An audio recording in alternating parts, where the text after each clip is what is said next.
বন্ধুরা, গুয়াহাটির স্টেডিয়ামে নিউজিল্যান্ডের বিরুদ্ধে তৃতীয় টি-20 ম্যাচে অভিষেক শর্মা যা করলেন তা সত্যিই চোখে না দেখলে বিশ্বাস করা কঠিন। হ্যাঁ বন্ধুরা, নিজের বিধ্বংসী ব্যাটিংয়ে তিনি কিউই বোলারদের একেবারে অসহায় করে দেন এবং দ্রুতগতির 50 রান করে পুরো স্টেডিয়ামকে মাতিয়ে তোলেন। বিশেষ করে জেকব ডাফির সেই ওভারে অভিষেকের আক্রমণাত্মক শট এবং তার সিগনেচার এল শেপ সেলিব্রেশন দর্শকদের উন্মাদ করে তোলে। হ্যাঁ বন্ধুরা, এই ইনিংস ছিল ভারতের হয়ে দ্বিতীয় দ্রুততম হাফ সেঞ্চুরি এবং পাওয়ার প্লেতে অন্যতম সেরা স্কোর। অভিষেক শর্মা ধোনিতে গর্জে ওঠে গোটা স্টেডিয়াম। কিন্তু ম্যাচের পরই দেখা যায় আসল আবেগঘন মুহূর্ত।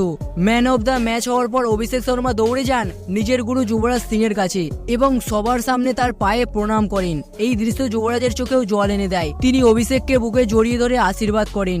ম্যাচের পর যুবরাজ সিং বলেন, অভিষেকের ব্যাটিংয়ে তিনি নিজের প্রতিচ্ছবি দেখছেন। তার মতে অভিষেকের কাছে সেই বিরল এক্স ফ্যাক্টর আছে যা বড় ম্যাচের বড় রং বদলে দিতে পারে। পাশাপাশি যুবরাজ সিং জানান, তিনি শুধু ব্যাটিংই নয়, কঠিন সময়ে মানসিকভাবে শক্ত থাকার শিক্ষাও অভিষেক শর্মাকে দিয়েছেন। অভিষেক শর্মাও আবেগভরা কণ্ঠে বলেন, এই ট্রফির থেকেও তার বড় কৃতিত্ব যুবরাজ সিং এর আশীর্বাদ। আজ তিনি যা কিছুই সবই গুরুর বিশ্বাস এবং পথ নির্দেশের ফল।